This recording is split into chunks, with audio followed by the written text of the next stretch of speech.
gentlemen. I am Dheeraj Mehrotra, representing City Montessori School Day College, Deacon Department, and I would just replicate the thoughts of Dr. Kamran regarding the necessity for total quality management in education today. First of all, to start with, I express my thanks to Dr. Sunita Gandhi for giving me time and the opportunity to be before you. My topic today deals with Six Sigma in academics for total quality management. Now, this is just a novice experiment which I have done, and I believe for you to learn about this concept would be like putting a drop of water into the ocean of your knowledge. But anyway, the trend is changing, and so we need to change with the change of time.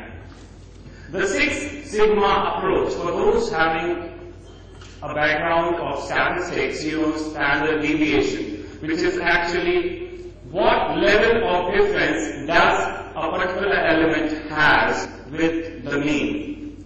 Similarly, here in academics and in industries, we have Six Sigma as a quality philosophy. It's a philosophy that talks about attainable short-term goals while striving for long-term objectives.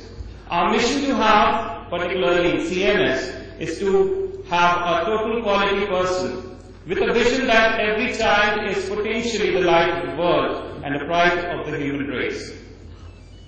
The origin is from industry. As I told you earlier, you should know more about Six Sigma as such, being practiced wonderfully well with success stories all around.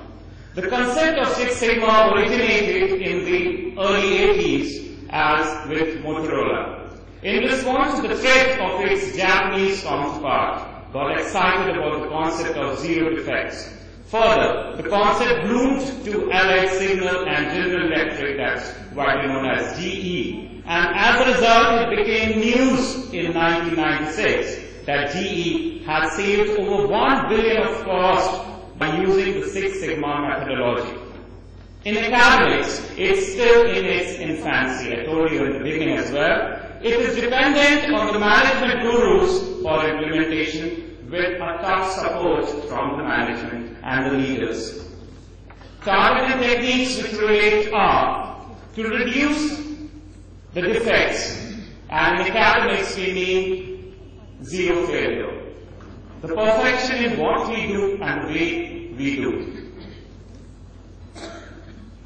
It's a process as an activity or a group of activities that makes or takes as an input, adds value to it, and provides an output to an internal or an external customer, which can be our parents, students, and it provides inputs in the form of measurement of the company's existing set of standards.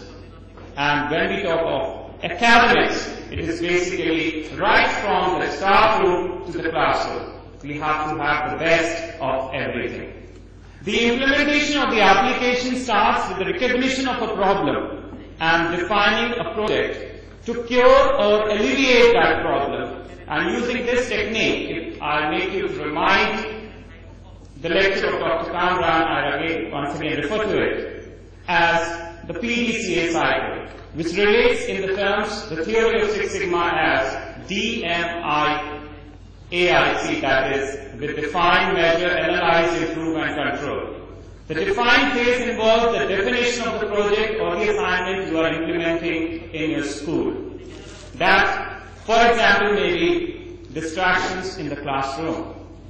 Now, this is a very common problem related to your school areas, which may be one of the reasons can be this classroom is existing near the pantry, near the music room, or near the lab, where continuous coming and going of the people relates and affects the environment, the learning environment in the class.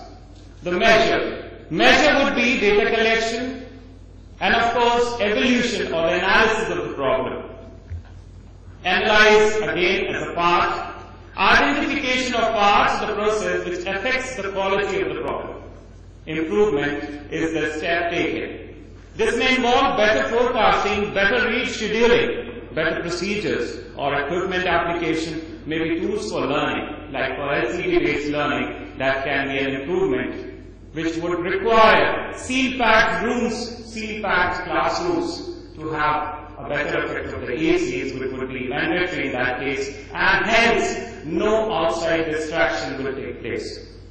Control. Control is of course the phase which involves the process of closing the problem by putting in the right procedures and the management statistics. This is going to be analyzed in a better way with management guidance at all levels. So how we compare it with the PDCA cycle as plan, do, act and check. The voice of the customer is very important, as we have seen in the various lectures, presentations over the day, that we have to come down to the student, understand the needs of the student, or analyze to what aspects he or she is going to take interest in. We are going to sing the song of the student rather than teach, teach and teach. The nomenclature of Six Sigma when we talk of implementation, comparable to the industries, we have 4 people which come up to green belts, black belts, master black belts and champions or the leaders. These are the Six Sigma practitioners. The green belts may be the teachers or the instructors of the students and referred to as these dignitaries. The black belts, which is an additional still over the green belts, may be defined as a subgroup of the teachers and instructions acting in this particular role. The master black belts represent people who spend their time focused on Six Sigma, a little analysis, assist to leadership for projection and consultation, and the administration officer or the vice principal can act in this very role. The champions, the leaders, are the senior managers who ensure that resources are available for training and projects and also conduct reviews. The principal acts in this role in collaboration with the management of the school. How to implement? Implementation starts at the down level, the way we do, the perfect way we should do. It is the process which causes and makes you available and involve the parents. As again I would refer Dr. Kamra's lecture, the satisfied customer is your best advertisement. And ultimately, the core concept of your target should be the satisfaction of the customer, the parents. You have to see and look for the low-hanging fruit. What's wrong with the process? Why is this not meeting the standards set for our students? And that's the solution to be adhered to. Your student wants results and they want them yesterday. You don't have the luxury of time. Make sure you can get measurable results before you ever start a project. You can do this by using this guide and make sure your project selection process is as good as it can be. Nothing can guarantee a project or any assignment will be as successful, but poor project selection is the main reason why projects fail.